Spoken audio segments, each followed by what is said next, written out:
Hey, what's going on, guys? So we got some exciting Diablo 4 news today, and that is that the closed in-game beta is going to be coming up soon. So I figured I'd go ahead and make the same video that literally every other Diablo 4 content creator is going to make and just kind of go over this real quick. So they just kind of talk about allowing community members to participate in testing early versions of the game and provide feedback. And then our closed in-game beta will be the first of a few opportunities for select players to experience some of what Diablo 4 has to offer. Players will be invited to test Diablo 4's robust in-game offerings using specific gameplay data. Additional details explaining what types of players are being invited and how invites will be sent out are communicated later in this blog. So the closed beta is going to be under NDA, it looks like. And the closed in-game beta will be playable on PC and Xbox, PlayStation 5, PlayStation 4 consoles, and it's going to be all cross-play and cross-progress. There's a quick little minute and a half video from the lead developers as well, if you guys want to watch that. We're not going to watch that in this video.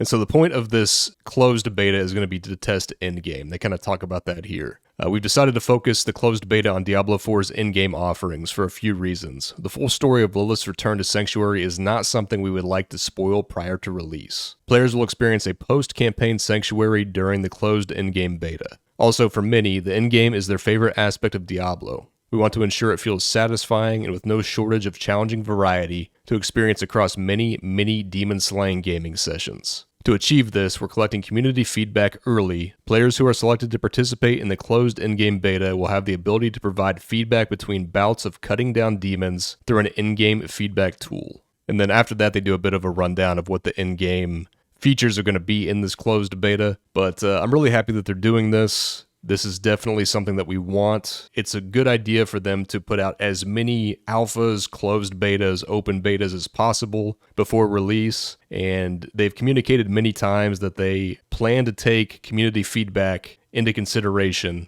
So let's hope they mean that and that we're able to affect things before the launch of the game to make sure that we get the best product possible.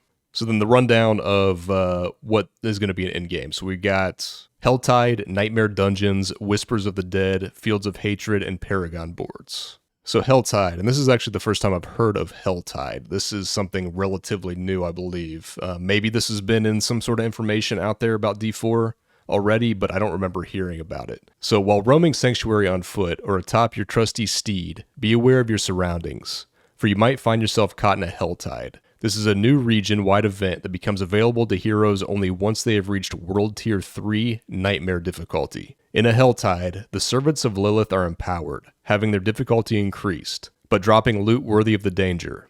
Her mightiest minions are also out in greater force, and the very ground of Sanctuary as you know it has been morphed by the surge in demonic activity. As you call the monstrosities inhabiting a Helltide, they'll potentially drop cinders, a new currency that can be spent to open Helltide chests, scattered throughout the respective region. These chests boast powerful boons exclusive to a singular item slot, such as torso, legs, or two-handed weapon. But be wary in hoarding your cinders. Should you fall in battle, they'll drop and must be reclaimed. So this seems to be a way to potentially target farm certain item slots, which is definitely a welcome addition in Diablo 4.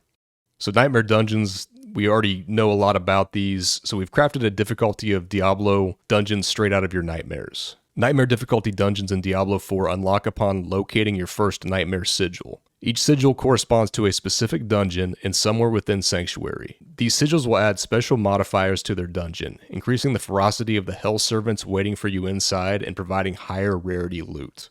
Through completing Nightmare Dungeons, you will recover even more powerful sigils, introducing increasingly death-defying modifications and challenges for you to overcome. As you progress into higher and more challenging world tiers, new Nightmare Dungeons will become available for you to explore. So this system is similar to a few things. I mean, it's kind of similar to Mythics in World of Warcraft, with getting increasingly more difficult modifiers the higher the key that you get for the Mythic. And you can also liken it to even maps in Path of Exile, with potentially more deadly affixes on the map, corresponding to better potential for higher rarity and quantity of loot. So we got Whispers of the Dead. The Tree of Whispers has a few loose ends to tie and needs your help settling the score. Displayed on your map, players will see various whispers scattered throughout Sanctuary. Complete the associated task and be met with experience, gold, and grim favors. The number of Grim Favors you receive from completing a Whisper varies, but once you've collected 10 Grim Favors from the dearly departed, they can be exchanged at the Tree of Whispers for a bevy of loot and experience to reward your heroics. The types of Whispers a player sees on their map rotate frequently, with new ones becoming available throughout the day for you to track. Each Whisper will offer both a different set of rewards and experience for completing it. Traditionally, the Whispers of the Dead system does not become available for players until after completing a specific chapter of the main quest line. For the closed beta, players will be able to engage with this system right out of the gate. So this is effectively bounties from Diablo 3. I mean, it's with a shiny new coat of paint, I guess. The one good thing about this from the looks of it is it's not going to be like you have to just jump in and do, 4 bounties in an act to go get your bounty cash. And if you have to leave in the middle of that, then you just lose it. With this, it sounds like you can kind of go do these whenever you want to. And then once you've collected 10 of the Grim Favors, then you can turn them in to get a reward. You don't have to continuously do bounty after bounty to get your reward at the end. You can kind of do these as you see fit, collect the currency, and turn that currency in whenever you hit the threshold. Whether that's over the course of 3 or 4 different play sessions even. And then next up, we've got the Fields of Hatred. This is the PvP. So, born from their contempt of mortals, Mephisto has cursed specific areas of Sanctuary, transforming them into deadly Fields of Hatred.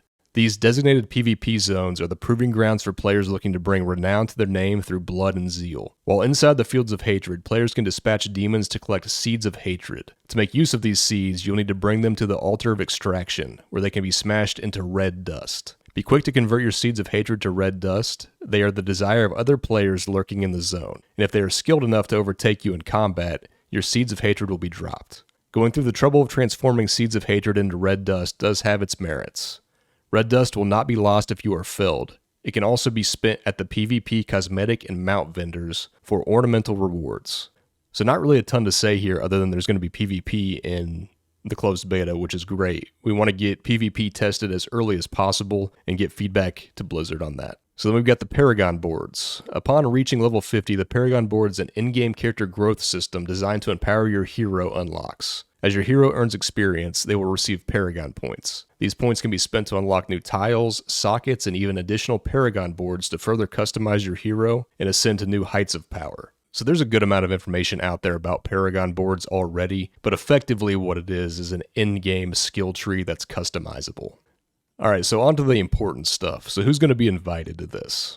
So, ensuring that Diablo 4's endgame provides the type of thrilling, ever-evolving experience we have set out to create is paramount for the team, and something we cannot determine on our own. We need experts, perhaps even players such as yourself. Specifically, we'll be using gameplay data to invite a limited number of Diablo players who have recently spent significant amounts of time playing the in-game experiences of Diablo 2 Resurrected and Diablo 3. If you believe you fit the requirements to be one of the selected players, you can help ensure our invitation to the closed beta reaches you by following the steps below. And so then it gives you some instructions on to just make sure that you have everything set up, that if you are selected, that they can get in contact with you.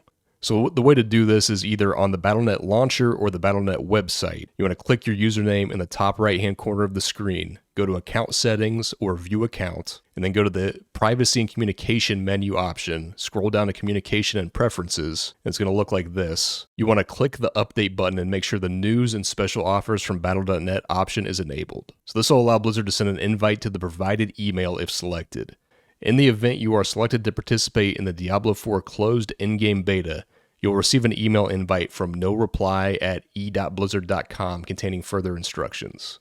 If you have not received an email invite for the Diablo 4 closed beta by November 18th, then you have not been selected to participate. But don't fret, public testing phases will begin early next year. So this looks like we should have this closed beta either on or before November 18th, which is roughly 2 months from now. If you look right above here around the opt-in steps, it says right here, the steps detailed above must be completed by October 11th. So maybe that means we'll have the beta either on or before that date. So sometime in the next 2 months, this closed beta should be out. I mean, we know that there's been a friends and family alpha going on already. So who knows? I mean, we could have this closed beta going on as early as next month. And here's what I'll say. I mean, they're talking about sending these invites out to people that have played a lot of endgame in Diablo 2 Resurrected and Diablo 3 recently. I don't know if it's already too late to put a bunch of time into those games right now to see if you can get an invite, but if you really want an invite to this closed beta, I think that's probably your best bet, is to just start blasting Diablo 3 endgame or Diablo 2 Resurrected endgame in the meantime until we get word from Blizzard when this closed beta is going to happen.